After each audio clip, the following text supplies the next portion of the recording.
This is lecture number 41 in the series The ABCs of Communism. The Empire Strikes Back Against Bolivia.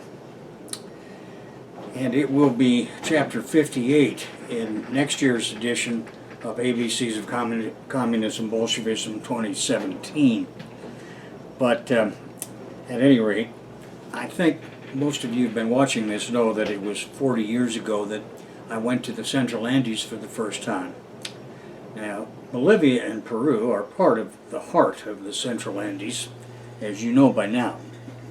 And we have reviewed the chapters on Venezuela, Bolivia, and Peru, the origins of plant domestication, and to the degree that it occurred, of animal domestication in the Central Andes. And you know that the reason I went there initially was because of Richard S. McNeish, who was then director of the Robert S. Peabody Foundation for Archaeology.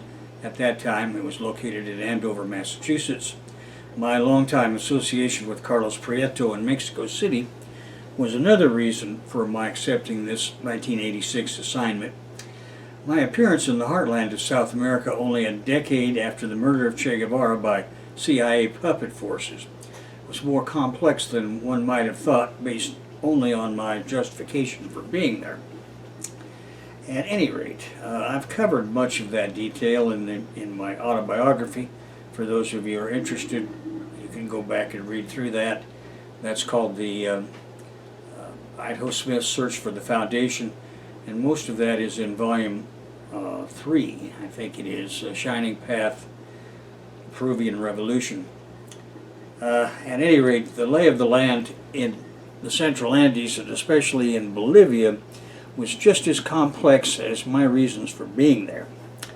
And a good place for you to start would be to revisit the movie now on Netflix, Scarface, starring Al Pacino as Tony Montana, arriving in Florida in the 1980 Mariel Harbor exodus as a penniless immigrant from a Cuban prison.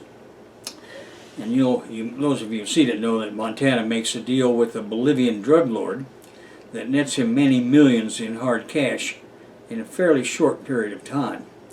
Now that movie takes you to Cochabamba, which is on the Amazonian side of the Bolivian Andes, just high enough to have a beautiful climate. There, in one of the countless latifundian castles of the Latin American ruling oligarchy, you can see Senor Sosa, who is representative of one major factor in Bolivian politics.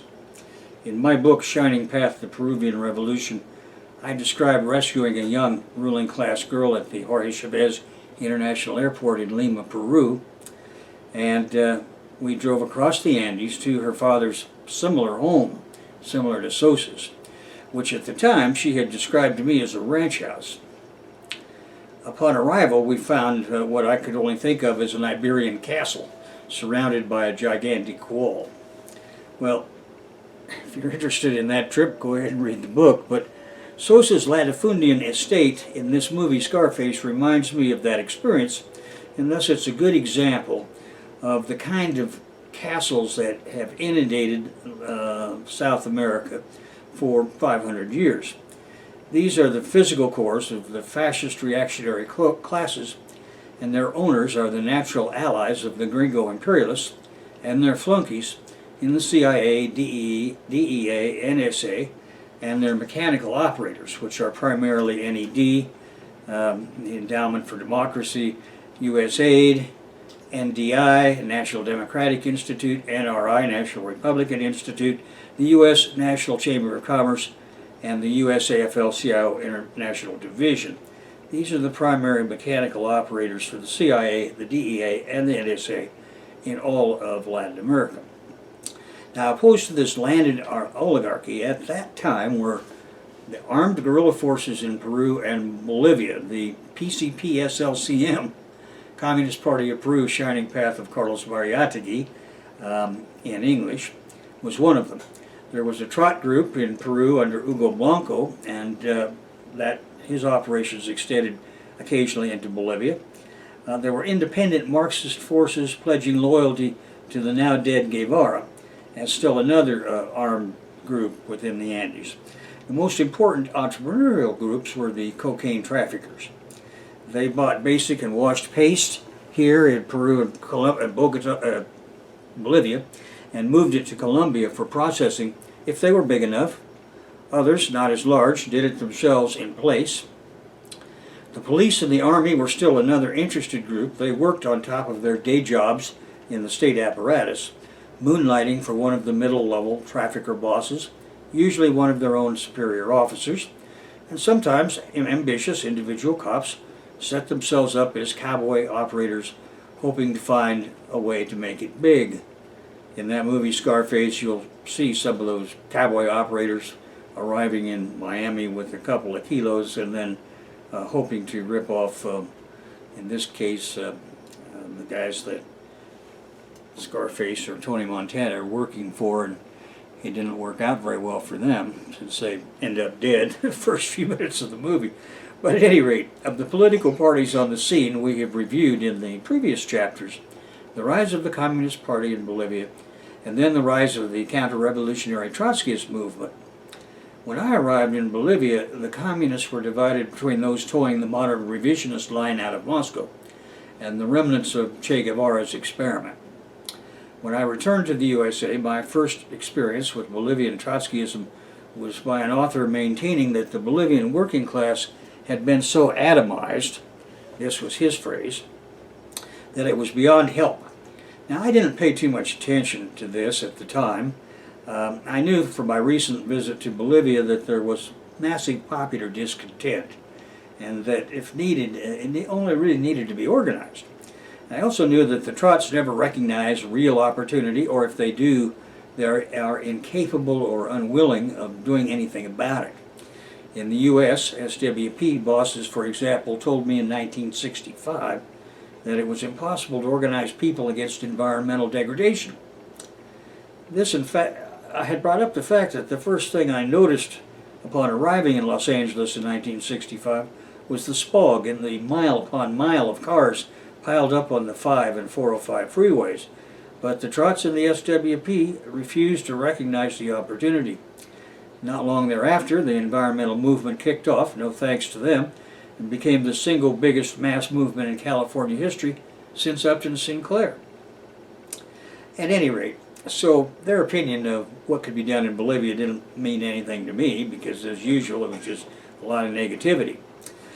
The advent of Evo Morales is what we want to talk about next, and we reviewed the rise of Morales in lectures 20 and 21 in this series. Of the principal things he did for Bolivia during the last decade, let me go over them as follows. There are 10 principal things. Since 2005, Morales has managed to help facilitate the passing of a new constitution and implement a variety of state-funded social programs which have reduced extreme poverty from 38.2% in 2005 to 21.6% in 2012. The Morales government has adopted several macroeconomic policies to increase state revenue from the country's natural resources in order to invest in social programs, and Morales' strategy helped increase investment in public spending by over 750% over the last 9 years. Under the Bolivia Changes Evo Comes Through initiative, Morales' government provided a small-scale infrastructure projects to many underprivileged communities, allocating over US $1 billion for over 5,000 projects throughout the country, and this included the construction of medical clinics, schools, and gymnasiums. Point number 4. Since Morales came to power in 2005, the Bolivian government has increased its hydrocarbon gas production from 33 million cubic meters to 56 million cubic meters in 2013. As a result, the Bolivian government estimates that it will be completely self-reliant on natural gas by 2015, and it has fulfilled that obligation. Now, the 5th point is that another factor that has contributed to the reduction in poverty is the increase in the real minimum wage. According to the International Labor Organization, the last 2 years in Bolivia have seen the increase of about 104% of income from 2005 to 2013 in real minimum wages, more than any other Latin American country. Point number 6, a central component of the Morales poverty reduction strategy was the creation and promotion of strong food security policies. According to the United Nations Food and Agriculture Organization, the result of inclusive and pro-poor food security policies under Morales has seen a rapid decline of hunger by 7.4% in the period from 2009 to 2011 and 2012 to 2014. The study also noted that Bolivia experienced a sharp decrease in chronic undernourishment in children less than 3 years of age, which fell from 41.7% in 1989 to 18.5% in 2012. Point number 7.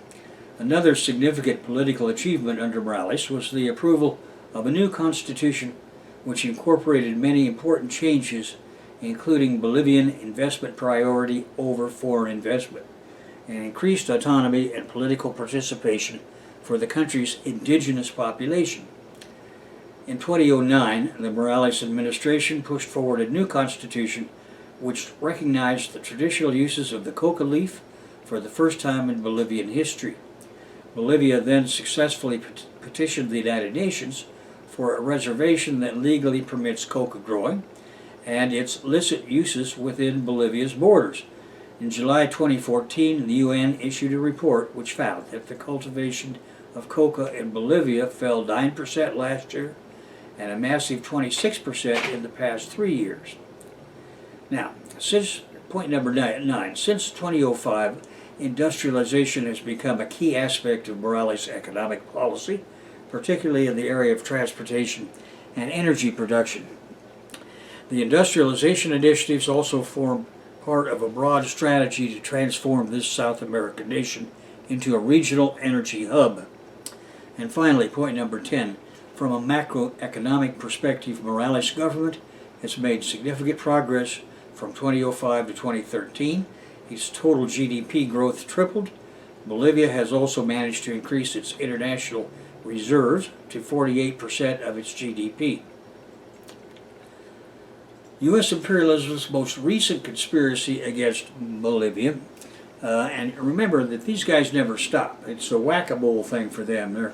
As soon as people raise their head in one area, they try and knock it down, and then they raise their head in another area, they try and knock that one down. We went through all of that in the lecture preceding on Ecuador. Well, the same thing is true in Bolivia. The Morales government wanted to amend the national constitution to remove term limit restrictions on elected officials. Now, this would have allowed Evo Morales to run for re-election in 2019. The CIA immediately launched a campaign against approval of this referendum. Bolivian officials point out several similarities in the CIA and its flunkies' campaigning tactics in Argentina, Venezuela, and now Bolivia. The Bolivian Defense Minister Remy Ferreira said there was an international plot implemented against the Yes campaign in the country's constitutional referendum that was held on February 21st, 2016, just recently. Now, you'll recall that was, you voted yes if you wanted to amend the Constitution to allow various officials to, including the President, to succeed themselves. In other words, it was a term limit removal that you would vote yes for if you wanted to remove the term limits, and if you didn't want to remove them, you'd vote no. Ferreira added that the No campaign was part of a continental CIA drive against all popular governments. Now, some of these common elements in the opposition campaigning in the region include predicting a supposed institutional breakdown and claiming that democratic rule in the country has deteriorated, using examples without basis in reality, said Ferreira. And as of this moment, with the morning of March 14th, the CIA is busy trying to overthrow the Brazilian government by encouraging a military coup, where on the other hand, they're busy trying to overthrow the Venezuelan government constitutionally for the moment with the majority they have created in the National Assembly. And in Ecuador, they're trying to cause trouble again, but having less success. By the time we get to the next lectures on on Brazil, Argentina, and Venezuela, we will have new results, of course, as to what all this plotting is about. But Ferreira has correctly pointed out that what's been happening in Bolivia is just the Bolivian face of the CIA's campaign against the people of South America. The No campaign raised doubts about the accuracy of the electoral poll and called for an audit of the entire process. This was an undisguised attempt to substitute gringo agents for the national authorities, being the Supreme Electoral Council, or SET. Now, the SET, which oversees the election, rejected the accusations and expressed confidence in their system. Any analyst can see the No campaign was a campaign based on distortions and lies, said Ferreira. The defense minister also added that the opposition movement is developed and financed by the United States, which seeks to compromise the electoral campaign. The referendum asked voters whether they wanted to amend the Constitution and allow for 2 re-elections. If it had been approved, President Morales would have been able to seek re-election in the next elections scheduled for 2019. 37 organizations registered to campaign on the constitutional modification. 22 supported the yes side, 15 were against, and thus on the no side. In the event, the no side won out over the yes side by 2 percentage points, and thus, unless the issue comes back for another referendum in the future, Morales will not be able to run in 2019. But that's 3 years into the future, and it's far too early to know what will happen on this issue. However, Morales has said that his movement toward Socialism Party, MAS, has plenty of candidates who can replace him. And I noticed this morning that they're going to have a big meeting of all the social movements in Bolivia next month, which will be April, and they'll be discussing what path forward they're going to follow.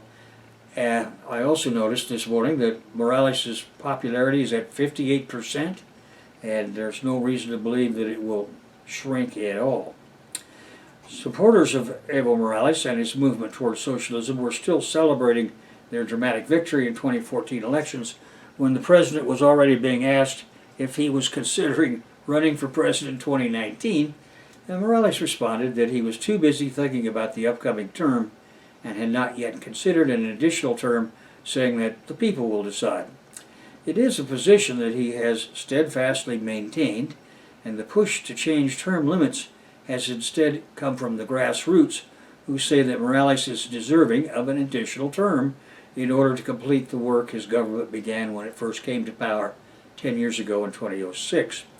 In fact, the actual request for a constitutional referendum was made by thousands of Bolivians who marched through the streets of La Paz in order to hand-deliver their request to the country's plurinational legislative assembly, which it's called.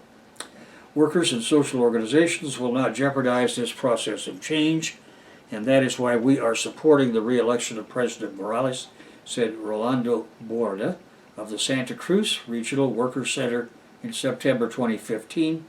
Morales has said that even he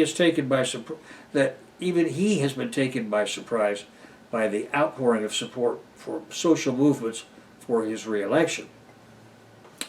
Well, the U.S. funded the No campaign, and President Evo Morales has charged that the U.S. funding of that campaign, calling for a no vote in the referendum, is simply taking advantage of a situation that they think they can manipulate. According to Morales, the country's right-wing politicians are even fighting with each other over their share of the money that they hope that they'll get their hands on. In a de facto recognition of the unpopularity of opposition politicians in Bolivia, the U.S. Embassy has recommended that Bolivian opposition leaders avoid appearing publicly during the campaign in order to give the appearance that the rejection of Morales' re-election had come mainly from the population. Bolivian Communications Minister Mayanelo Paco affirmed the allegations leveled by President Morales during a press conference on January 19th, where she showed also links between opposition politicians and very questionable characters from Bolivia's past. Characters like Tony Montana's partner, Senator Sosa. Paco showed evidence that the opposition is still in contact with Carlos Sanchez Barzain, a minister during the government of Gonzalo Sanchez de Lozada, who fled Bolivia amid mass protests. The former president is in self-imposed exile in the United States, of course, and considered a fugitive. Bolivian authorities are seeking his extradition, but the U.S. Department of State has been uncooperative. Big surprise.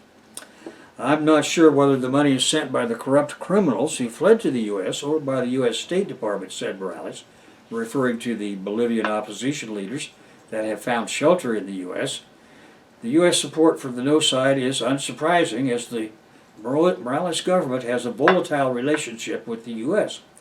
The U.S. Drug Enforcement Administration was expelled from Bolivia, and the U.S. has not had an ambassador in that country since 2008, when its last ambassador was expelled. So what you have is a chargé d'affaires in the Bolivian embassy who's running their affairs, and diplomatic cables leaked by WikiLeaks revealed that the U.S. had plans in 2008 to either topple the government of Evo Morales or allow his assassination.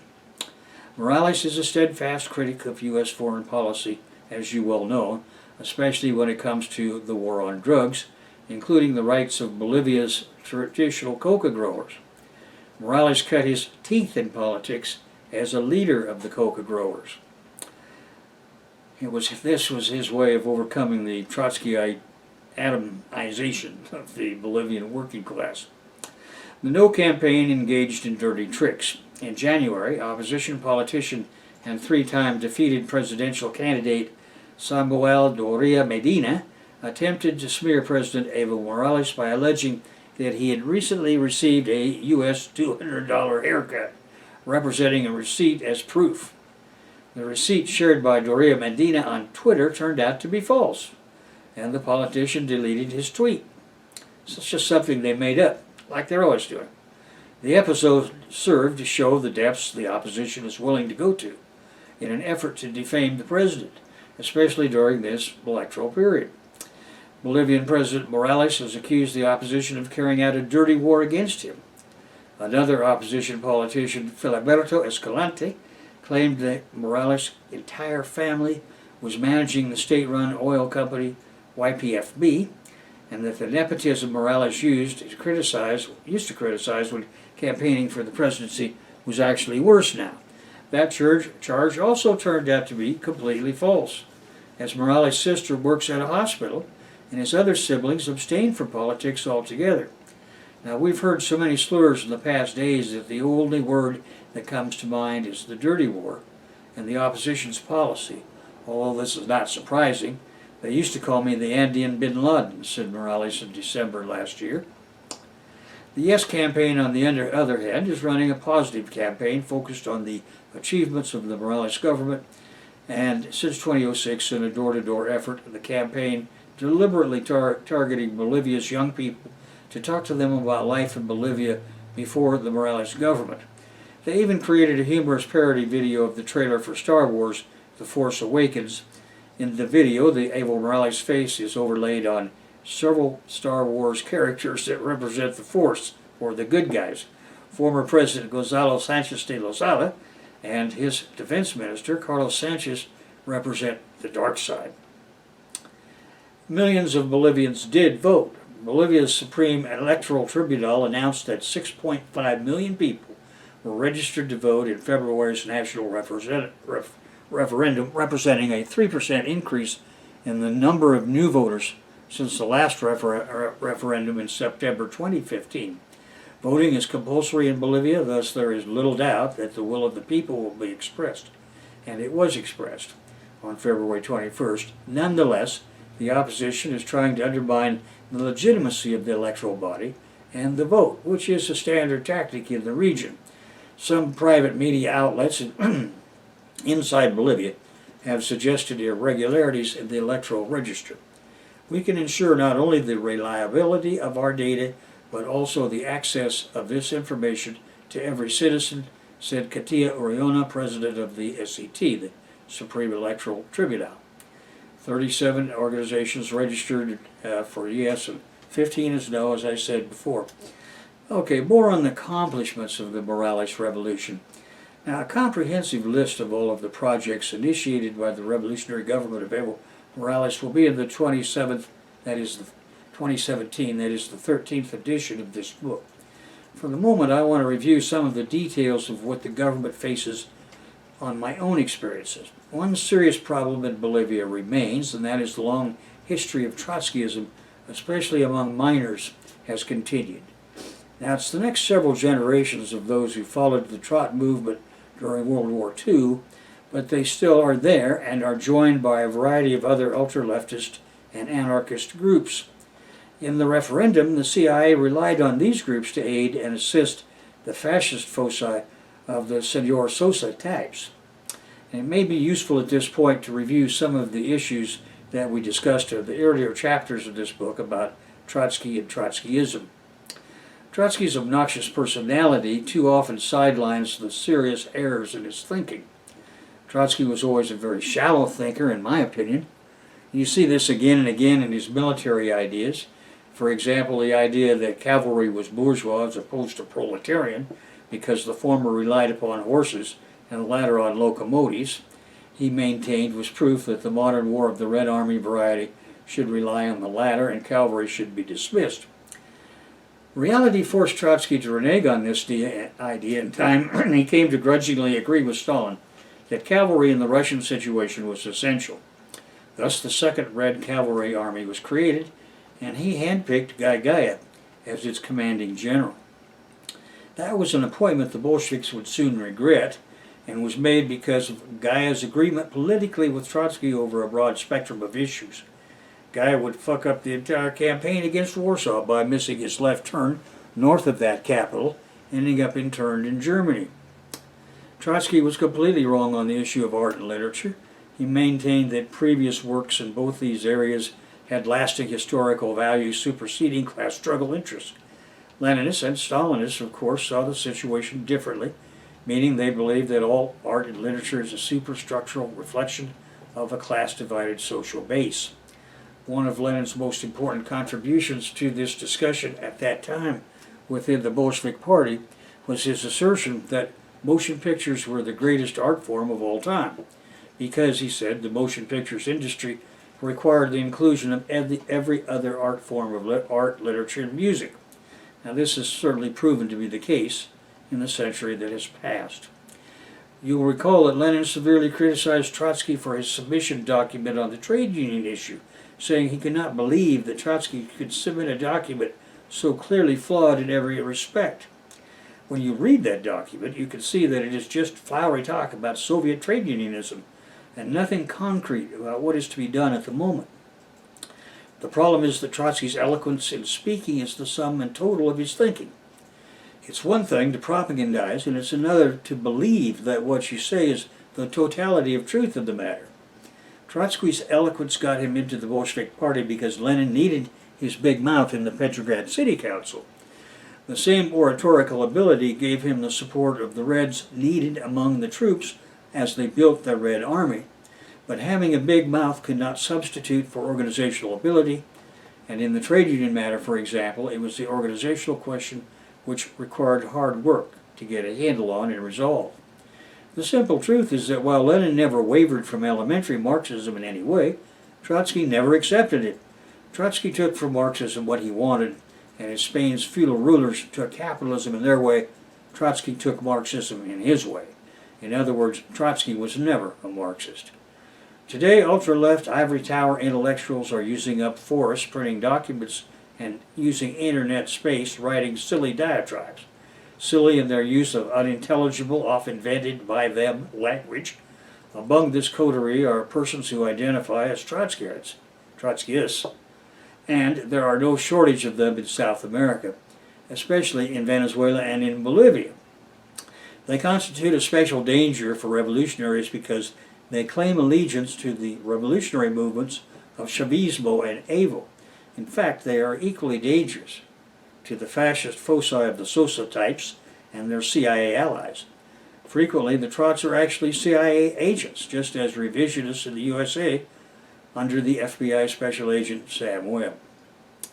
Since we have little time left, I think I will take advantage and explain a few things about the contemporary struggle in our country against modern revisionism, Trotskyism, and ultra-left groups such as the anarchists.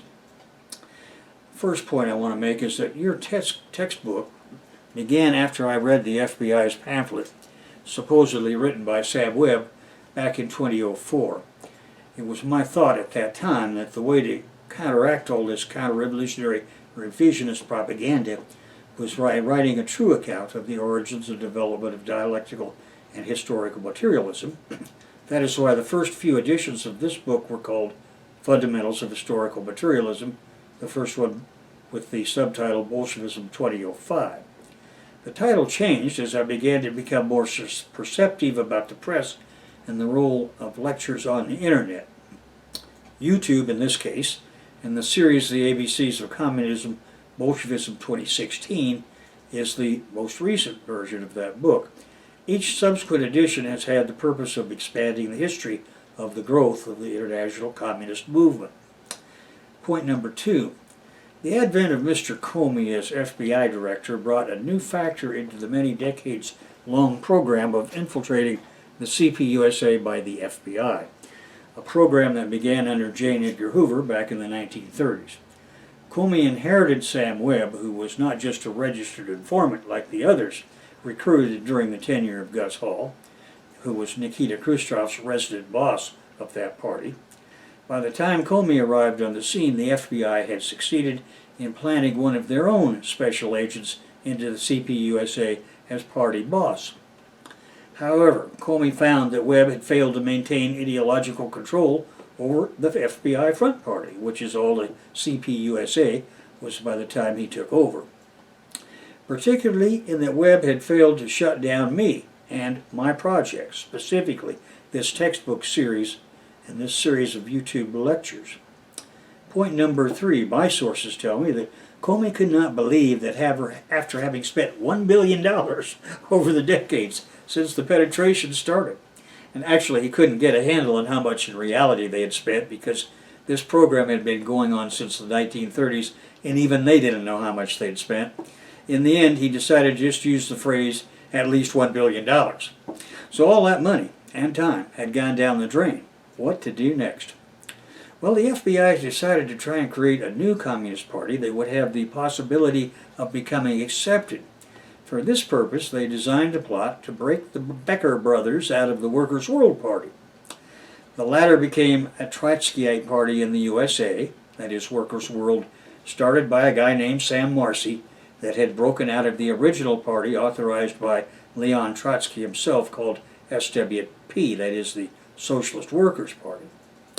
PSL, the Party of Socialism and Liberation, was the new FBI front party.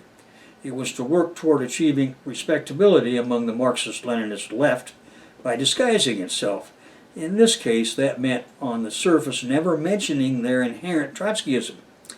A recruit does not get this indoctrination until he or she is recruited out of a PSL mass organization, such as the Answer Coalition. There's one in the news today called Justice, Center for Constitutional Justice, I think. They all have the same office. They all operate out of the same address in Washington, D.C. That is PSL, Answer Coalition, Center for Constitutional Justice.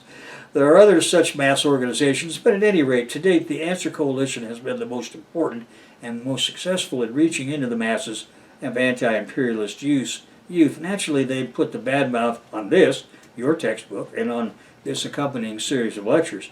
They sure don't want the kids that they're trying to recruit to see these or to read that book. Okay, now, let's go back for a moment. Lenin created the CPUSA when he sent Michael Borodin to Chicago to sort out the mess back in 1919. Stalin later selected Gus Hall to replace Earl Browder when the latter proved unable to move away from the common foreign policy of the World War II years. Hall became a Khrushchev revisionist after he got out of prison and paved the way for the total FBI takeover of Sam Webb, unknowingly, I think. The CPUSA is now dead for all practical purposes, although it has die-hard members like Webb himself, who never had any other job except as a CPUSA paid official. Well, and of course, his FBI real job. Now, there are other guys at the top of this skeleton of what's left over from the CPUSA who I kind of feel sorry for because they have no other sources of income. and they have to rely on what they can make from the New York real estate that the party still owns. Okay, Mao Zedong sent Milt Rosen and Mort Scheer back to the U.S. with the marching order to create a new Communist Party. This they did, and thus they created the Progressive Labor Party.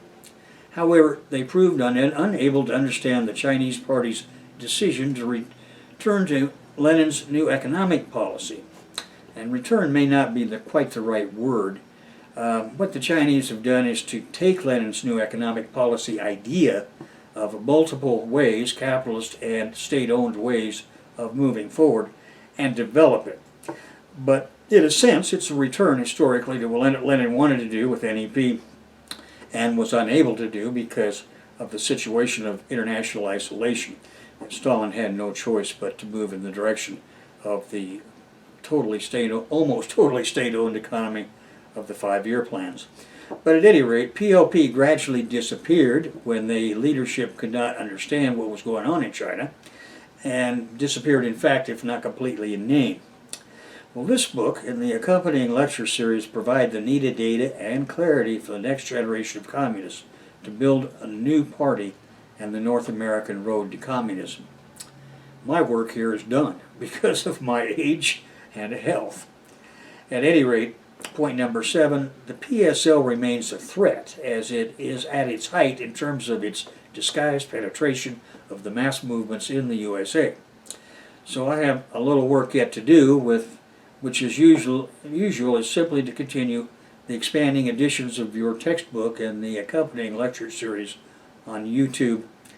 Leaving on a light note, let me point out that the FBI is not the only player in this dark and murky world.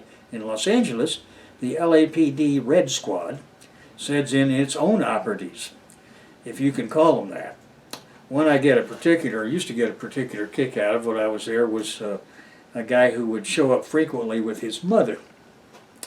A Chicano fellow kind of trying to put forward that front. And the idea by bringing his mother was he could double dip and get paid twice for attending the same meeting. Unfortunately, the LAPD Red Squad is just as stupid and greedy as he is, so they used the same guy to go to Workers' World meetings, and then News and Letters meetings, which is a Bryanskaya Trotskyite group in Los Angeles, and CPUSA meetings. So the Red Squad, not much brighter and usually ones than their obvious own when Mr. Cool Chicano and his mother were otherwise occupied. They would send one of their own guys who, this guy looks like a cop, and he would sit there and say things like, well, what exactly are you going to do about that? Trying to provoke somebody into saying that, well, we're going to kick the shit out of them, or something to that effect. At any rate, I call this leaving this lecture on a light note, because as serious a threat as this PSL business is, it's nothing we haven't overcome before.